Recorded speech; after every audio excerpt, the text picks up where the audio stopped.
This is Charles and Dillon Cook, a father and son duo who own a lawn care company in Alabama. But on this occasion, they went a little above just cutting some grass and stole $774,000 from a client. Yeah, just a little above. Tonight, a father and son are accused of duping an elderly woman out of more than $700,000. The presenter's face says it all, doesn't it? She's very disgusted, the shaking of the head, I completely understand. And speaking of faces, I mean, look at these pricks. Doesn't it look like they need some sleep? That phrase, "I don't know how you sleep at night," comes to mind here. Because, yeah, it's fitting you look like you need some sleep. Because I don't know how you sleep at night. I can't sleep when it's hot AF. So how are they going to sleep whilst in hell?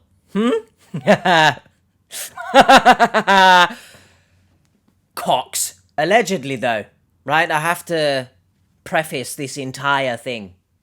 Allegedly.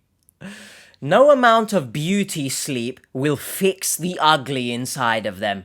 They said somehow they got access to her accounts and took almost all of her life savings. Now, the reporter here is talking about how the district attorney said they somehow gained access to the victim's account. But initially, I genuinely thought that it was the Cocks themselves that were saying they somehow got access to the victim's accounts. I was picturing in my head an interrogation setting, and they used the excuse, it happened somehow. Yes, somehow you've gained access to someone's accounts. Yes, somehow you've stolen $774,000. Oops, we all do that on a regular basis, don't we? Now, you notice the pictures are, of course, mugshots. They're not cosplaying some sort of criminal. They, shock horror, were arrested. And let me just read. They were charged with first-degree exploitation of an elderly person, fraud in sale securities, and aggravated theft by deception. Check, check, check. That about covers it, doesn't it? The DA's office thankfully noticed some hefty transactions going from the victim's account into the two schmucks' account. But there was allegedly a deal in place that Charlie, the father in this scenario, and might I add, what a great example of a father he is. Yeah, epitome of a great man. There was apparently a deal in place that he was in charge of the victim's financials and future decisions. So like a conservatorship, basically, kind of. Power of attorney vibes. Sorry, I'm baffled. I immediately asked the question, if that was the case, and if he genuinely started the proceedings to start the trials for a conservatorship or something, does the judge give him access? Who is he, bro? He just cuts the grass and shit. Why are you gonna be in charge of her finances? Man, just imagine a court approving this. Like a random Donny comes and trims your hedges, and not the downstairs region. But then, hey, yeah, here you go. Like, that's ludicrous to me. What a bullshit excuse. Allegedly, though. Just, let's not get too carried away here. Myself, mainly. But for devil's advocate's sake, let's assume... Sorry, the microphone. I hit the microphone because the microphone wanted to be spanked. It doesn't want to have to listen to this shitty devil's advocate. But we're running with it, alright? Just imagine, sure, he did somehow... granted access. The English has gone out the window, but so's the logic here. He does in fact have some power. Let's assume he does, right? That still doesn't mean that you willy-nilly steal $774,000 from the account. Do you know what I mean? Let's get a grip of ourselves here. But unfortunately, that isn't actually the first time I would have heard something similar. Because we've looked at a story before where someone was in charge of their mother's finances and just stole money anyway. And also, in regards to a housing situation. A grandson stole literally like the home of his grandparents. So it does happen, unfortunately. People do abuse trust, do abuse the power that they have whilst taking care of someone. I'll put both of those stories in the description box if you do want to check out those stories. But the DA's office says the victim never agreed to that deal. I'm immediately asking, how's this happened then, right? Have they somehow allegedly gotten into her home whilst they should be trimming the outside? They thought, let's see what we can trim on the inside, and like swiped her credit card or something? Or allegedly manipulated her in terms of, hey, you need to pay this, that, XYZ, we need this equipment, blah, blah, blah. You know, the usual type of thing that we see in romance scams. Oh, I've been in a car accident, please pay for bitcoins to be shoved up my ass, because that's how you heal from a car accident if you was unaware.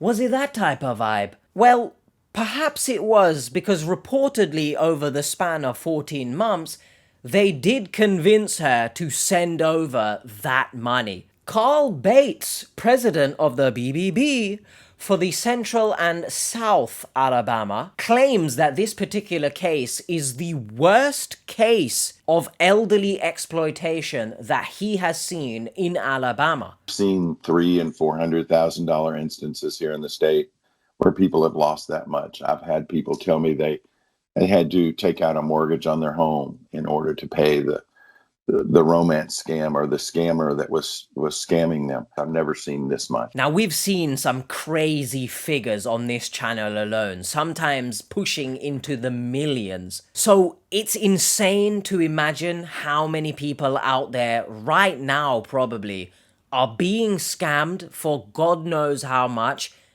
but it's not being reported on because perhaps they don't see that they're being scammed, or they don't have anyone around them to be able to open up to. It's a very sad image to create. I've also always wondered how people have this much money in their account. Now, of course, I'm not saying this in a salty sense, in a malicious way to, this person shouldn't have this much money, but it fascinates me in particular with Americans at how much money they have saved up. Like, I do get it. I understand you've worked your entire life and you've retired comfortably. And I think companies also chip in with a pension and all that. At least, I bloody hope so, because if I'm working right now somewhere and I'm not getting some sort of pension, then goodness, then I probably should leave. But I feel like this amount of money where you do have 774, goodness, it's hard to say. Four is what I was gonna say, but God,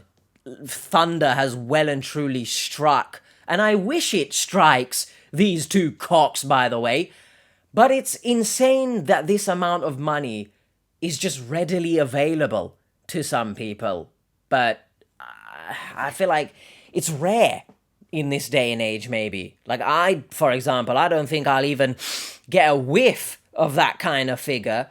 But let me know in the comments. Obviously, don't go into details. Do you know what I mean? Don't flat out, here's my bank details and all sorts. But like, do you know, are you that well off? Like, Sorry. Probably too much information. But yeah, basically, I'm waffling to say it always surprises me that Americans have so much money saved up. Like, is that a regular thing? Is that common? Let me know in the comments. Me thinking that much money saved up is ludicrous. A disturbing statistic is brought up, and it both doesn't surprise me, but surprises me at the same time. Like, it's so disturbing that I couldn't believe my 4 eyes and my elf ears. National Council on Aging says this form of elder abuse leads to an estimated $23.8 billion in losses every year. Now, I don't know if that figure includes romance scams, for example, but with or without, Goodness me. Billions? The 20s? That is a shit ton of money. This is why sometimes I do come across as harsh to victims in wanting them to acknowledge their role in a scam in most cases, because look at what you're contributing to. All right, that is an alarming amount of money. That is an alarming amount that, let's be honest, dickheads are taking from vulnerable people most of the time and using it to fund their lives with their Gucci shirts, their parties, their penthouse apartment, and all this kind of BS. Just please, if you're able to, if you're in a position where you are able to look after yourself financially, physically, mentally, if you're in a position that you are capable of looking out for yourself, please take a step back when you're faced with adversity like this. Someone messages you, a celebrity, or even a regular, degular, schmegular civilian who seems too good to be true, or someone approaches you with some sort of get-rich-quick scheme, someone who you do know firsthand, they do work with you, XYZ, and they're offering you something. They are saying, hey, you need to do XYZ in order for us to complete our job or whatever. Whenever money is asked, please, if you can, take a step back and give yourself a little slap. Get a grip of yourself, all right? Question everything. Pretty much, I don't want people adding to this statistic, all right? I don't want people contributing to this figure. That's why I do come across harsh as times, because you've literally got these pieces of shit taking advantage of vulnerable people. Again, if you're in a position to look after yourself, do so. Please protect yourself. Do not allow yourself to fall in love over the most minuscule things, okay? Don't be swept off your feet for the smallest of reasons. We both like pizza, so yeah, kiss me, baby, one more time. No! God!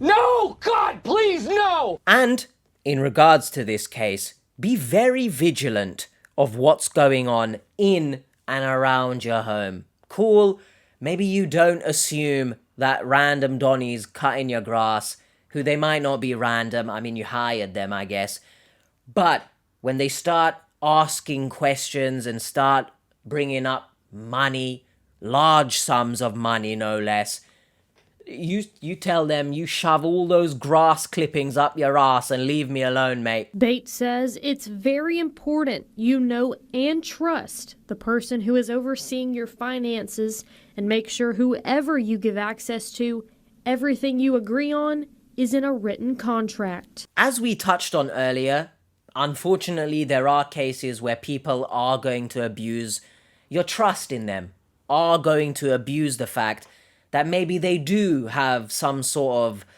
power in terms of your finances. It unfortunately does happen, which makes it difficult to open up for support. Because when you do hear of things like these, or things like this, it does make it more of a, hey, why should I bother? Because I don't know this person's true intentions. But I do believe the written part is important here. If you're able to, remember to get it written down. Like everything that's happening, journal it down or something. And if you have to also seek a professional, maybe you can hand over this information to them as well, so that they can also keep track of things. Now, again, devil's advocate, I know firsthand that life isn't as simple as black and white, you know? One answer, 100% this, one answer, 100% this. It's not as simple as that. There's a lot of gray area.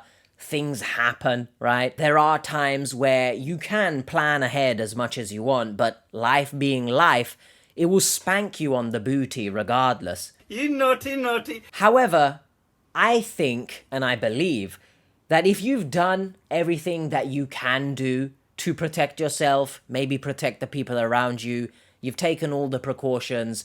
If life still ends up winning, then I believe you can take solace in the fact that you've done everything that you could, and you won't have any regrets thinking, oh, maybe I should have done this instead, or I could have done this. If you've taken all the precautions and life be lifing still, then unfortunately that's the way the cookie crumbles. The crookie?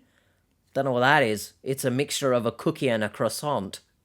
That actually sounds really nice. Maybe a little off topic, and we're not talking about the crookie right now. A little off topic, but I feel like you could attribute that to a lot of things in life. Give it your best shot, and if it doesn't end up working out, you can take solace in knowing that you gave it your best shot. You tried, like your dreams, for example. If you have a dream, chase it. If it doesn't work out, because unfortunately sometimes we have to be realistic, sometimes our dreams don't end up working out.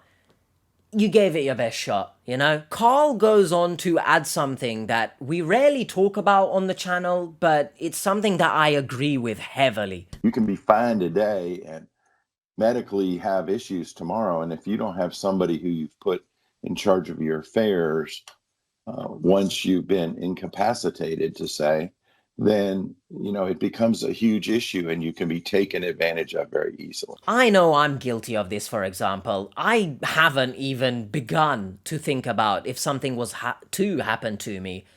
What happens to my finances, for example? What happens to my bank account? Do you know what I mean? I haven't thought of that lickety split. But using what he said, I also think a lot of people, online especially, let me know your thoughts on this, do not consider the fact that anything can happen to you. I do unfortunately see a lot of people being unnecessarily cruel to people who are perhaps less abled or who are particularly vulnerable and struggle with mental health issues. They'll make jokes about how they act or how they look, for example, things they can't control.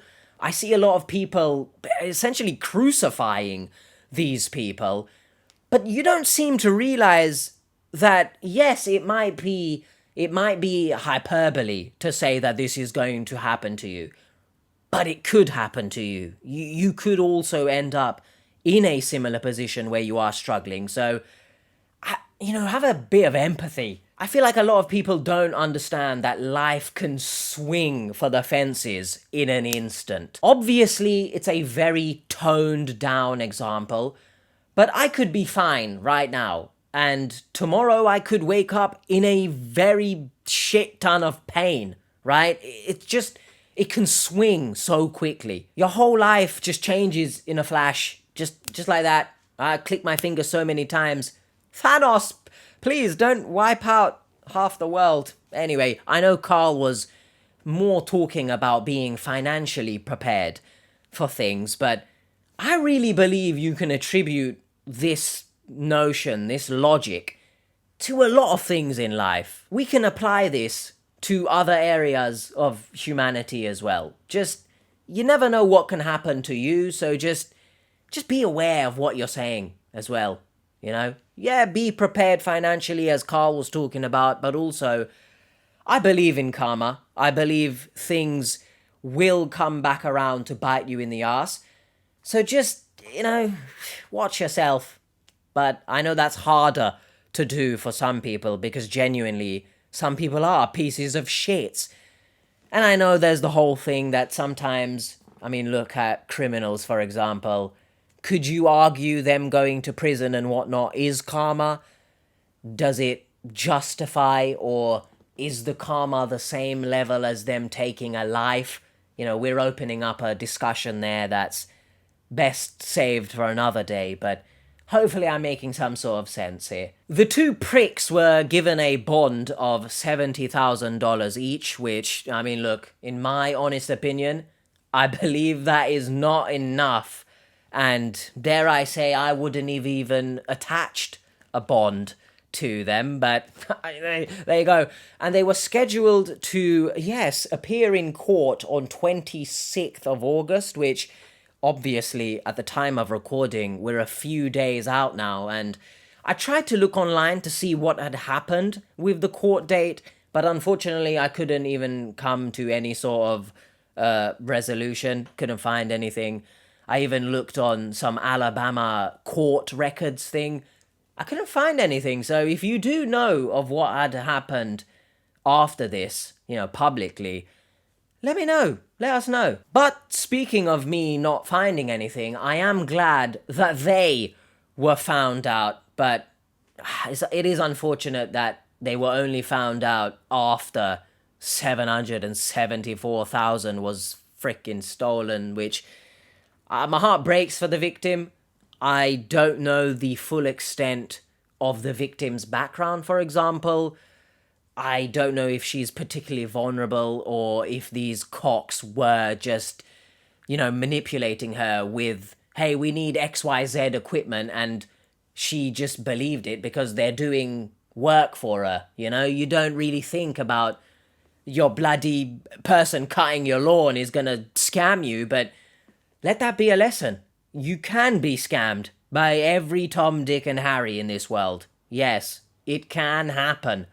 Be vigilant. Stay safe as much as possible. I'm not sure if the victim will ever see that money again, unfortunately, but I do hope she is able to recover financially, of course, but mentally as well, because this no doubt takes its toll on you, and especially in terms of trusting other people again.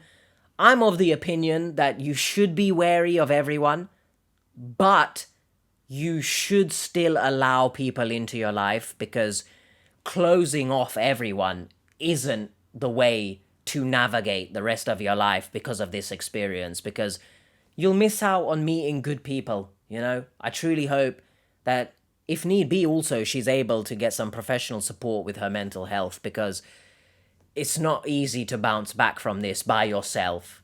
I hope she's able to recover, and I hope justice is served. Again, I don't know what's happened with the court date, but I bloody hope something has happened to them. Stay safe as much as possible, everyone, please, and check up on your loved ones. Again, I don't know the background of the victim. I don't know if she was in a position to have people around her who could have checked up on her. But if you are in a position and you do still have loved ones in your life, check up on them, please. Hopefully you learned something about this, raised some sort of awareness here. If at the very least one person is maybe getting their lawn trimmed by a random Donny, if you're protected by learning about this, then yes. I'll see you guys next time. Please stay safe. Bye.